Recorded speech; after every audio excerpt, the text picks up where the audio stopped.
Cavalier faithful, welcome to the Cleveland Pulse YouTube channel. It's Jeffrey, it's Justin, it's Logan, and this is your tune-up to, yes, the third season of Cavs Encapsulated. Not quite yet. It's a preseason roundup. Before we get into this one, hit the like button. Make sure you subscribe. Cavs content coming fast and furious. Let's just get right into it. Justin, I know that you've been vocal about this, and I know we're talking preseason, so everything with a, take it at face value, however you want to analyze it, however deep you want to go. But I want to talk about off the top process versus outcome. Now, what do I mean by that?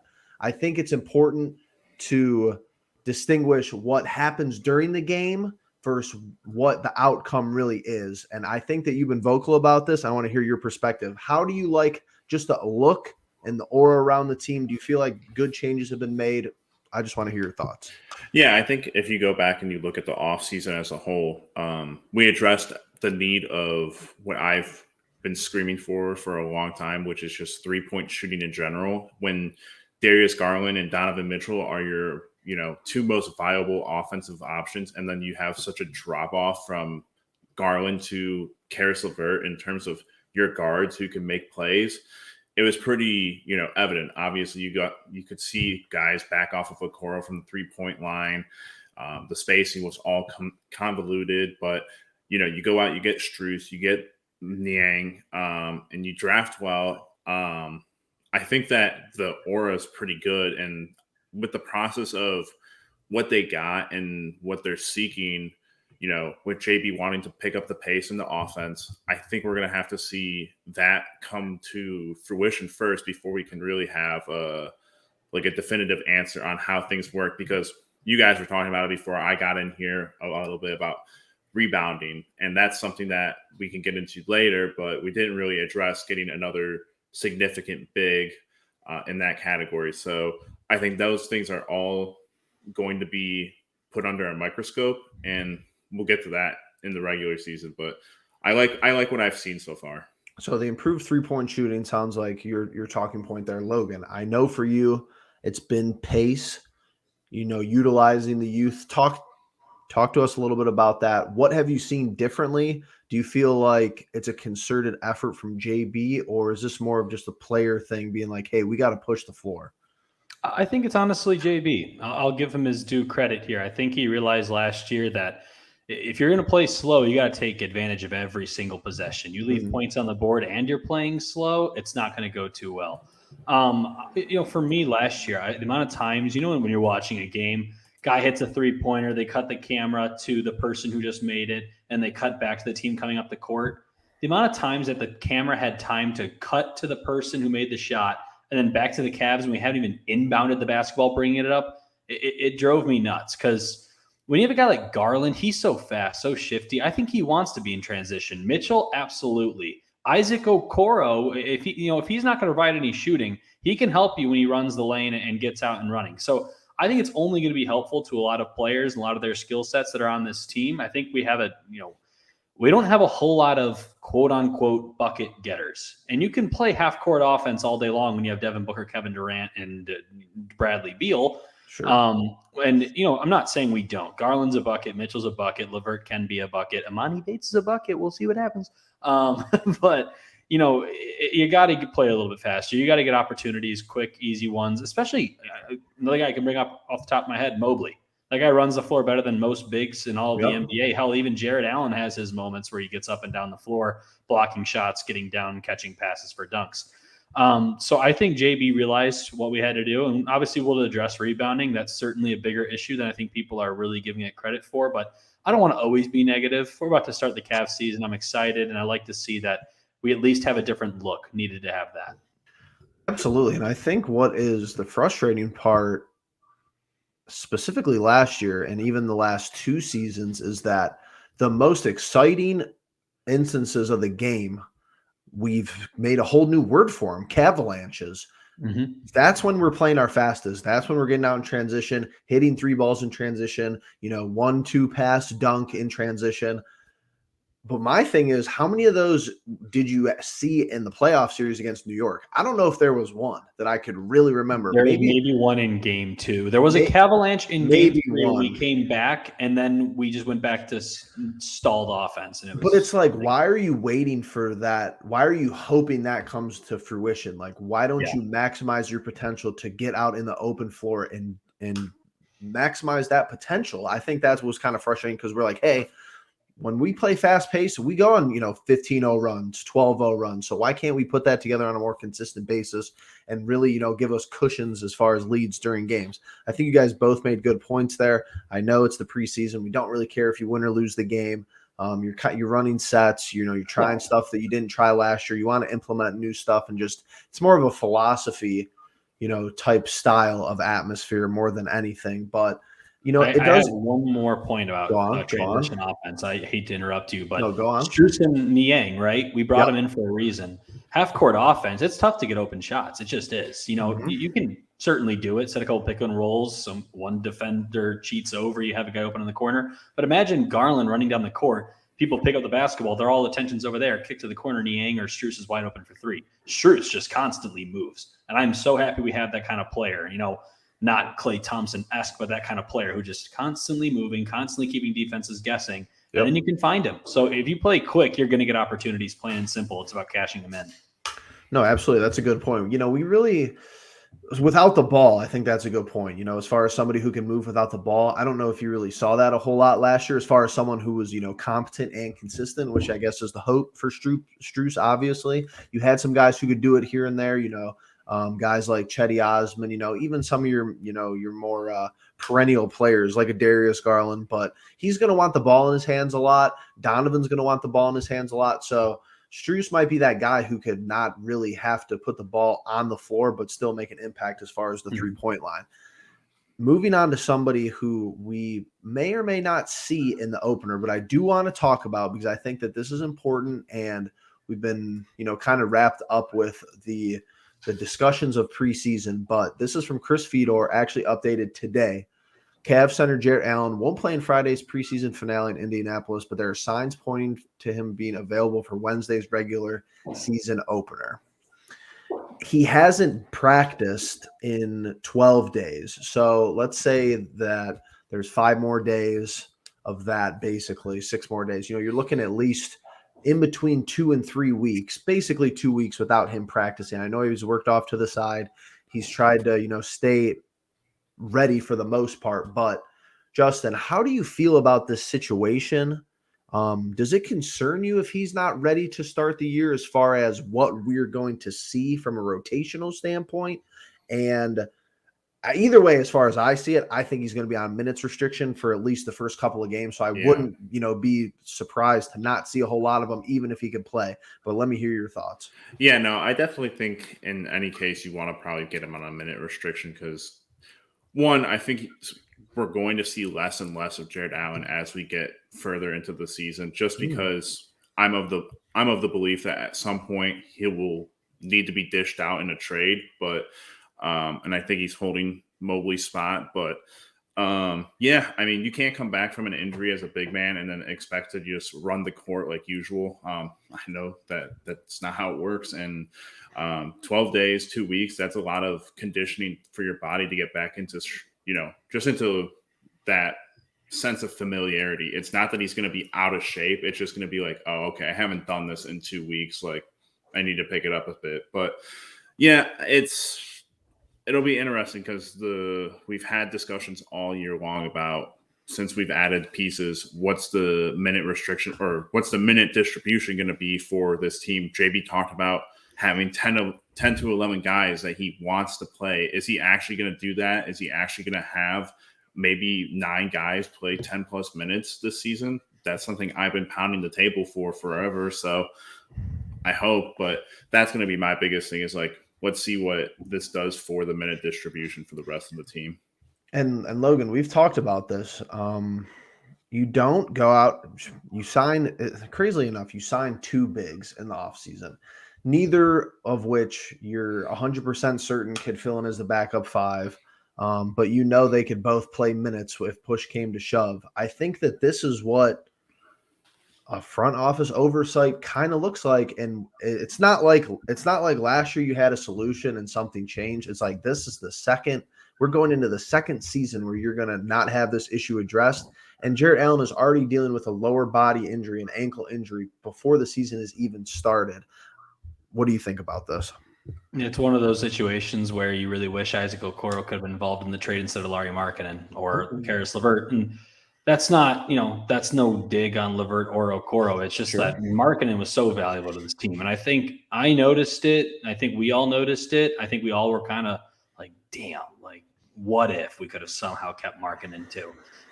We haven't been able to get back to that type of play. I mean, we ran that 3 big lineup and it gave so many opponents so many problems because it was kind of brand new again. Oh, the big is our back.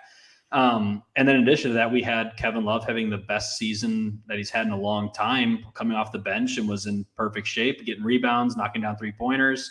And even a guy like Ed Davis just gave you some energy or just something. I don't know how to describe it, but I don't see, I guess what I worry about here is experience versus like actual impact. Like Tristan Thompson hasn't played meaningful basketball since he was last with the Cavs. I mean, he had a quick stop in Boston. He was at the Lakers last year and saw minutes in the finals. Couldn't believe that, but they were desperate.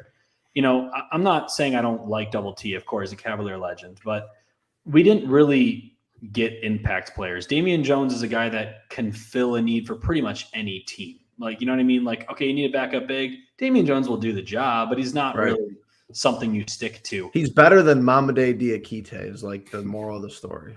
Right. Well, I mean, last year we didn't address it, right? Last year we eventually lose Love. All we had was Robin Lopez to back up Mobley and Allen. Like, come on. We can do a little bit better. I'm not sitting here crying over the fact that we didn't get Christian Wood. We got someone I really liked, but he looks out of shape right now in LA. That's another story, but doesn't matter. My point is we got guys that fill a need, not a hole. Does that make sense? Right. Like, yeah, we want to have some backups, so we'll get a backup big, but it's a glaring hole that the Cavaliers have rebounding-wise, energy-wise, off of your bench, just height-wise.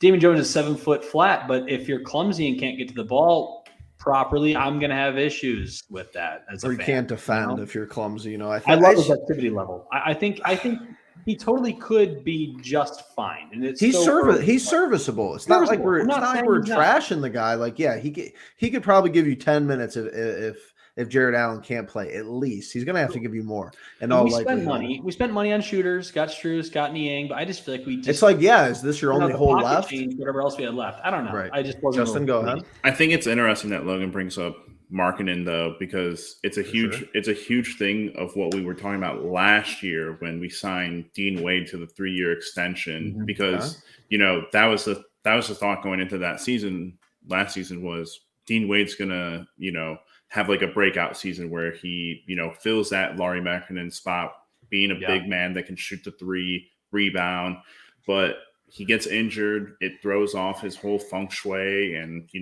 kind of has a bad season, kind of gets put as an afterthought.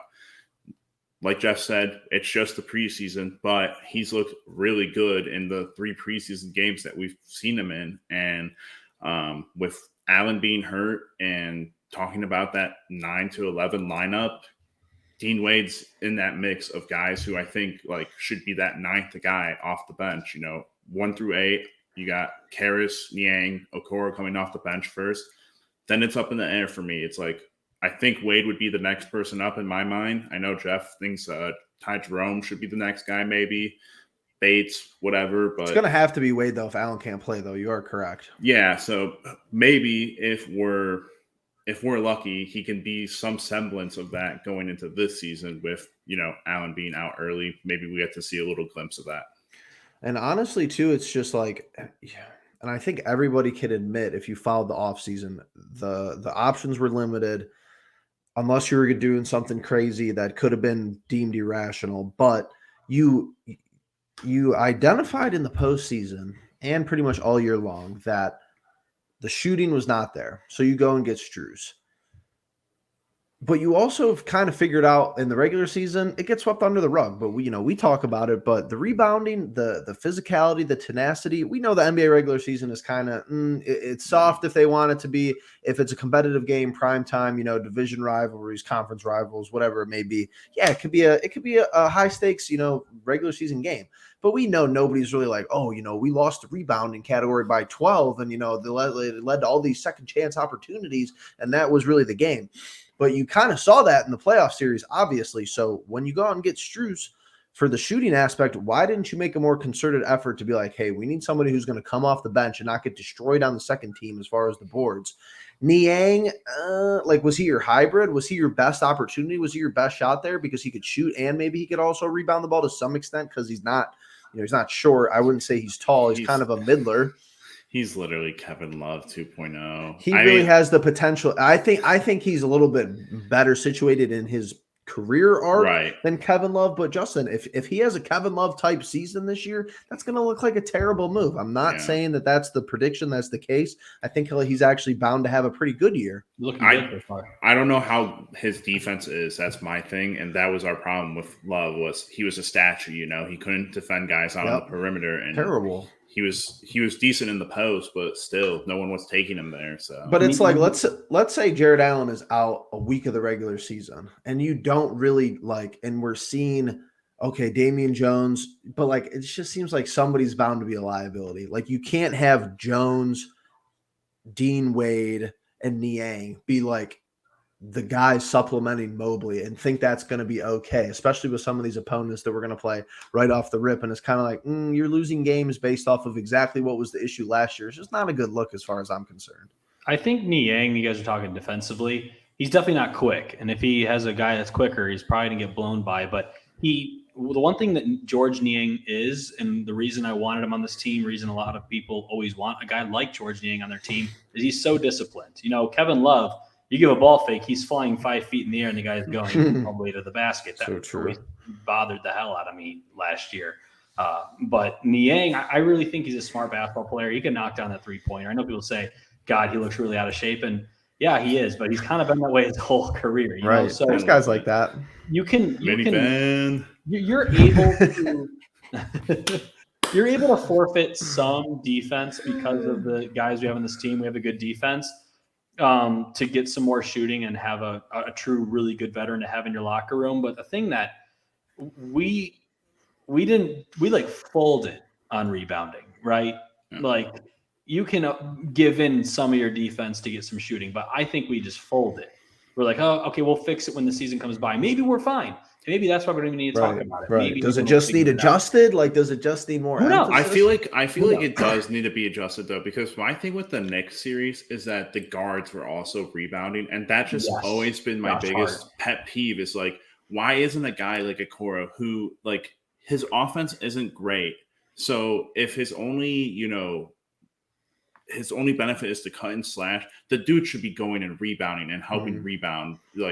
Get Garland and Mitchell in transition and then go. But to have 2 out of 5 guys, try to rebound against 4 out of 5, we're going to lose that every time. And I don't understand why our guards just can't get active in that category. It's mind-boggling. I think Donovan was our 3rd leading rebounder with 4. That's a great point. That's a great point, because I think if Okoro was averaging 5 to 6 rebounds, I don't think we're talking nearly as we're not. Right. It's just somebody has to care about it. You have guys who care about defense. That capability. I want guys that just want to get in there, even if they don't get it. I just need you to freaking challenge. Get up in the air. Yep. And I'm gonna be honest. I think the NBA schedule makers are finally taking a little playbook from the NFL, because you have some. I love it personally, but you have some nasty behavior from the NBA schedule making as far as we're concerned, because the 31st, Rocket Mortgage Fieldhouse against the Knicks, the 1st of November, Madison Square Garden against the Knicks, back-to-back games. And this is just let's bring it back all the way to the playoff series. This is the same situation media-wise. If we lose both of those games, it's gonna look terrible. Yeah. If we win both those games, you already know the media will put on for New York, not say, oh, it's a regular season, it's early, it doesn't really matter. If we lose, but you have to split those games. You would prefer to sweep, go 2 in a row, say, hey, but if you get nervous in Madison Square Garden, if you get nervous against this Knicks lineup who just bounced you in 5 games handedly the year before, it's going to be a storyline. You know that the Sharks will be in the water. Personally, we'll be on here saying, hey, this doesn't look good. It still doesn't look – it looks like it did from last year. Hopefully not worse. I don't think that'll be the case. And like I said, regular season versus postseason, obviously we'll see a huge difference. But before we wrap up here, guys, I have 2 questions. Let's do 2 quick little questions. One, obviously Cavs related, and then 2 Cavs adjacent, just because I want to hear your guys' thoughts. But let's start with Logan here. I know this tweet has been circulating the rounds today. I think it's interesting. Before the season officially starts, which Cavs player you were rashly committed to having a breakout season? And if you want to put somebody who you think is going to turn heads and just, exceed expectations, I think that's valid as well. But Logan, who would be your player to respond to this? It's kind of unfair. I think I'm putting pressure on him. And Okay. 2, it's literally his first season, but it's Amani Bates. I will defend this man to the death. We love him, I think. I really like Amani. I just do. I think he fills such I don't know. I'm not going to get I'll answer the question fairly. I think for me, who am I irrationally committed to? Maybe I'm blindly irrationally committed to, but I really think this has to be the year for Dean Wade. I think he needs to take that leap. We talked about it already on this podcast alone, which tells you that our minds are on it, right? And I think all Cavs minds are on it, because if you can get a 10-point per game, 5 board per game, good defense, Dean Wade, that's a great piece to have on your bench. That's the kind of player I want to play all the time. That's the kind of guy that I'd be like, okay, Amani Bates, wait a little bit longer because Dean Wade is getting it done. I don't know if I would defend it. I don't know if I'd put my house on it, but I really do think that. Is that really what the question's asking, though? Right? Like, I think I'm kind of cheating here. I think I'm just like picking a guy. I think you're fine, honestly, and not like a breakout. Breakout is relative, though. Like if he put up the numbers you just said compared to last year, that would definitely be considered a breakout for our little bubble. And I think you finally articulated the point we all wanted to say, but I just didn't know how to say it. I did know how to say it, but I didn't know how to actually speak the words. We can wait on Amani if there are people better, if the people ahead of him are performing. If Dean Wade comes out and sucks the first 3 weeks, I'm gonna be banging the table for somebody to get burned. I think that is finally the distinction I needed to hear in my own ears, because you said it, Logan. I think that's an elite point. Justin, thank you, Jeffrey. Who do you think? You're welcome. Well, I agree with Logan that I responded to this as well. It's just hard to believe that anyone on this team can have a breakout season with how we addressed the needs that we needed, because to break out, you have to have had like poor seasons or just mediocre seasons. And the only player on that list that you can say that for would be Okoro. But the dude's going to see less minutes, and he's been seeing less minutes every year since he's been in the league. I don't know how he could have a breakout season that way. But Dean Wade, my thing with him is I looked up the Kevin Love stats. He was the 3rd leading rebounder on this team with 6.8 on 20 minutes per game. And that's crazy to think, because the dude was, not moving very well. Dean Wade, he's a little bit younger. He can move a little bit better. If you gave him the 8th man minutes, a guy like Okoro starts to go down, and, that's my guy, Dean Wade, for the season. But it's tough to be like, yeah, someone's going to break out on this team this year. Maybe Garland, but that's relatively. No, I see what you're saying. And I do agree with that, Justin. Like, you have people who are like, we know they could give us more, but they're kind of cemented in the roles that they have. Lamar Stevens. Sure. Like everyone wanted to see Lamar Stevens last year, and he had spurts of really good games, but that's why I think that 9 through 11 spot is just like going to be a hot-handed position in terms of who gets minutes and whatnot. Yeah, absolutely. It's definitely going to be a fluid situation. JB's already admitted that, but okay, so we got two for Dean Wade in the chat. Okay, cool. I think, and like I said, I agree. Well, I responded to this from the Twitter, but I think that not like we've talked about breakout. Right. But turning heads, I think you will see Ty Jerome have an impact like Rubio did 2 seasons ago. Yeah. That's what I would hope for, and that would be the hopes. But Justin, you said this earlier in this episode. If Jarrett Allen is not in the rotation, that is less likely to happen because you're gonna have to play Niang more. You're gonna have to play Tristan, Damian Jones, Dean Wade. If Jarrett Allen is healthy, JB likes the backup 5 or the backup 1 position. He likes guards being in there. He likes somebody who could control the flow of the game when need be. At least he did when Rubio was out there. Who knows if he'll have the same type of support for Jerome. But I think that if you could get back to that floor general at the second unit, we missed that a lot last year, and you saw it in a lot of our bad moments. So I think it's an interesting question there, posed by Through the Sword. I'm glad they tweeted that out. I think there was some good, healthy X discussion, which is kind of rare, but it was fun. Ty Jerome is Dean Wade, right? Like we all love CPJ. I think he's going to be the future backup point guard for this team. I think he reminds me of Markelle Fultz. I really like him. Like I really do. And I want him to see minutes. But similar to Dean Wade and to the Imani Bates situation, if Jerome's performing, no, I don't need to see CPJ. Right. I would love to see him. But it's similar to Dean Wade. If those two perform, by all means, play them. I want veterans who have been there before to play for this team 100%. Absolutely. And since it's preseason, I want to do, since the season hasn't quite started yet, because if you think about it, there's regular season games next week, but it still seems like there could be some player movement in the league. At least I personally think so. So I know this isn't directly Cavaliers related, but it would affect the Cavaliers. All right, let's go. I'm going to start with Justin and then Logan. Just say yes or no. I'm going to ask you a question, Justin. You just say yes or no. Do you think who did the Cavs have a better offseason than the Milwaukee Bucks? I would say no, because with them getting Dame, they secured Giannis for the foreseeable future. You please your all-star guy, your franchise guy. We're kind of sitting in a position where we made moves and ours are more dependent on if we're successful. I feel like if they're not successful in their first year of this union, it's not going to blow up. I feel like Dame's got that kind of experience and kind of like know how to be like, listen, like it's going to take a year or something. And the East is pretty stacked. I mean, it's pretty competitive this year. So you would so on the flip side of that, really quickly, you would say we probably had a better offseason than Miami, though, right? Yes. Yeah. Okay. Logan, same to you.